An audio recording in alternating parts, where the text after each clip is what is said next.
আসসালামু আলাইকুম বন্ধুরা, সকলে কেমন আছেন? আশা করি সকলে ভালো আছেন। এই তো আরও একটি নতুন ভিডিওতে স্বাগতম।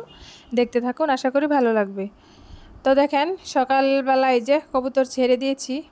তারপর দেখেন এই যে এটা হচ্ছে আমাদের লেচু গাছ। দেখেন মাশাআল্লাহ অনেক লেচু ফুল হয়েছে। তারপর দেখেন এই যে একটা জিনিস, আমাদের এলাকায় দেখেন ধান বের হয়ে গেছে মাশাআল্লাহ। তো দেখেন এই যে এগুলা কিন্তু ধান, দেখেন ধানগুলো অনেক সুন্দর বের হয়ে গেছে। তো বন্ধুরা, আশা করা যায় বৈশাখ মাসের প্রথম দিক দিয়েই কিন্তু আমাদের এলাকায় ধান কাটা লেগে যাবে। তো আমরা দেখতে দেখতে কিন্তু দেখেন রোজা চলে যাচ্ছে। তো মাহে রমজানের বেশ কিছুটা, মাহে রমজান আমাদের মাঝখান থেকে চলে গেল, 14টার মতো চলে গেছে।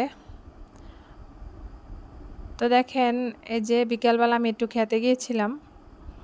তো এখন আবার বাসায় চলে যাব, গিয়ে রান্না বান্না করব। বিকালে যেহেতু আমরা সকলেই জানি যে বিকালবেলা রমজান মাসে একটু বেশি কাজের চাপ থাকে, রান্নাবান্না ইফতারি সব কিছুই টাইম মতো করতে হয়। তো রোজা রমজান মাসে কিন্তু বন্ধুরা সব কিছুই টাইম মেনটেন করেই চলতে হয়। সেহরির টাইম কিংবা ইফতারের টাইম সবগুলোই কিন্তু টাইম মেনটেন করেই চলতে হয়। তো এই যে আমি একটু ঘোরাঘুরি করে তারপরে যে এখন আমাদের ক্ষেত থেকে দাঁড়া উঠিয়ে তারপর বাসায় গিয়ে রান্না করব। তো এই যে দেখেন এদিক দিয়ে কিন্তু কোনো সবজি নাই, সবজি শেষ। তো ওই যে ধান কাটা লাগবে। তারপর বন্ধুরা এই জায়গায় আর কোনো সবজি হবে না, কিছুটা সবজি চাষ করা হয়েছে, জালি কিংবা যে চাল কুমড়া বলা হয় ওইটা, তারপর হচ্ছে গিয়ে শসা, তারপর কিছু কিছু আছে তিতা কলা এগুলা, তারপর হচ্ছে এই যে কালো বেগুন। তো এগুলোই কিন্তু নিচে থাকবে এখন আমাদের ক্ষেতে। তো তারপর আমরা সকালে জানি কিছুদিন পরেই বর্ষাকাল। তো ওই বর্ষাকালে কিন্তু এদিকে পানি আসে, পানি এসে চারদিকটা ভরে যায়। তো তখন তো আর সবজি যেগুলা দীর্ঘ টাইম থাকে তো ওগুলা করলে পানির নিচে পড়ে, সেজন্য আর করা হয় না। তো এই অল্প স্বল্পই আছে। আর উপরে যে জমিগুলো আছে ওগুলাতে অন্য অন্য সবজি চাষ করা হবে। তো যারা নাকি বিলের কাছে থাকে তো ওরা কিন্তু এইভাবে এগুলা বিবেচনা করেই কিন্তু সবজি চাষ করা হয়, কোনটা বর্ষার সিজনে পড়বে আর কোনটা পড়বে না। তো ওইটাই কিন্তু ওরা দেখে শুনে তারপর চাষ করা হয়, চাষাবাদ করে আমাদের এলাকায়, গ্রাম অঞ্চলে। শুধু আমাদের এলাকা না, সব এলাকায়। তো এই যে দেখেন মাশাআল্লাহ অনেক বেগুন হয়েছে দেখেন। তো এই কালো বেগুনগুলা দেশি অনেক ভালো লাগে এই যে। তো বন্ধুরা, যাদের ছোট সংসার, ছোট পরিবার, তো দেখেন এই 2টা 3টা 4টা এরকম গাছ থাকলেই কিন্তু বন্ধুরা 2টা 1টা এইভাবে তুলেই কিন্তু একটা তরকারি হয়ে যায়। তো আমাদের গ্রামাঞ্চলে কিন্তু বন্ধুরা এরকমই হয়। তারপরে যে দেখেন এই যে মরিচ খেতেও কিন্তু দাঁড়া বিচি ফালানো হয়েছে। তারপর আবার এই যে দিকটায় দেখেন এদিকের ভিউটা অনেক সুন্দর। তো এই জায়গা থেকে আমি দাঁড়া নিয়ে আজকে গরুর মাংস দিয়ে রান্না করব। ক্ষেতের টাটকা দাঁড়া দিয়ে টাটকা গরুর মাংস দিয়ে ঝোল রান্না করব। তো রোজা রমজানের মাস, মাছ তেমন একটা মনে চায় না, মানে কোনো কিছুই খেতে মন চায় না, ভালো লাগে না সেহরির টাইমে। তো সেই জন্য ভাবলাম মাংস দিয়ে যে দাঁড়া আছে ওগুলা দিয়ে একটু ঝোল ঝোল রান্না করলে ঝোল খেলে আমাদের শরীরের জন্য ভালো, সেজন্য আজকে ঝোল রান্না করব। তো দেখতেছি কোন সাইড দিয়ে দাঁড়াটা নিলে ভালো হবে। তো বন্ধুরা, যেই সাইড দিয়ে ঘন আছে তো ওই সাইড থেকে নিয়ে রান্না করব। তো দেখতেছি কোনটা নেওয়া যায়। আর বন্ধুরা, এই যে দাঁড়াগুলো যে ফালানো হয়েছে এই দাঁড়াগুলো কিন্তু ঈদের সময় আরও বড় হবে। তো ঈদের সময় কিছুটা বিক্রিও করা হবে, আর বেশ কিছু থাকবে, ওগুলো আমরা নিজেরাই খাবো, ওগুলা নিজেদের জন্য রেখে দেব।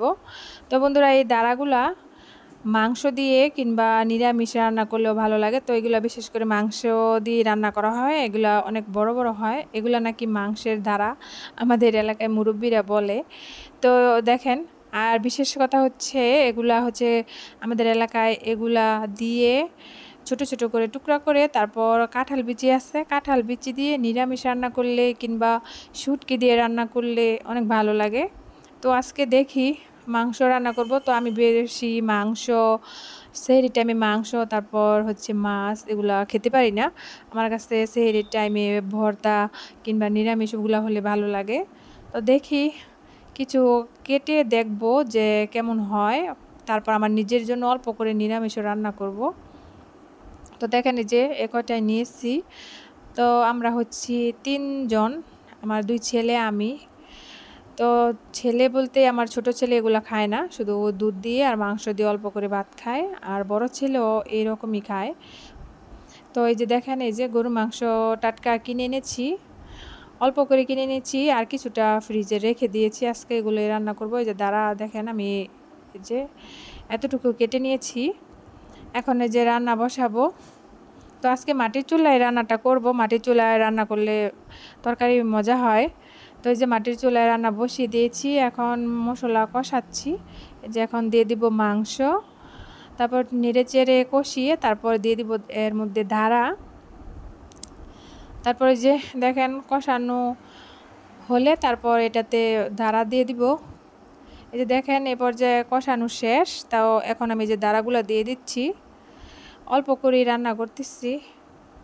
তারপর দেখেন বন্ধুরা এদিক দিয়ে এই যে আমার তরকারি রান্না শেষ, মাংসর তরকারি। তো এই যে দেখেন দাঁড়া দিয়ে পাতলা ঝোল রান্না করেছি। তো দাঁড়া দিয়ে পাতলা ঝোল রান্না করলে, টাটকা মাংস দিয়ে পাতলা ঝোলটা রান্না করলে ভালো লাগে। আর বিশেষ করে রোজা রমজানের মাস, গরমও প্রায় এসে গেছে, তো সেই জন্যেই পাতলা ঝোলটাই রান্না করেছি। আর এদিক দিয়ে দেখেন এই যে দাঁড়া দিয়ে কাঁঠাল বিচি দিয়ে শুকনা শুকনা নিরামিষ রান্না করেছি, রসুন দিয়ে বাগার দিয়ে আর অল্প করে মাছ ভুনা করে। তারপর দেখেন ইফতারের পরে বড়ই, বুচি, তেঁতুল এগুলো দিয়ে ভর্তা বানিয়েছি। তো বন্ধুরা আজকে পর্যন্তই, আল্লাহ হাফেজ।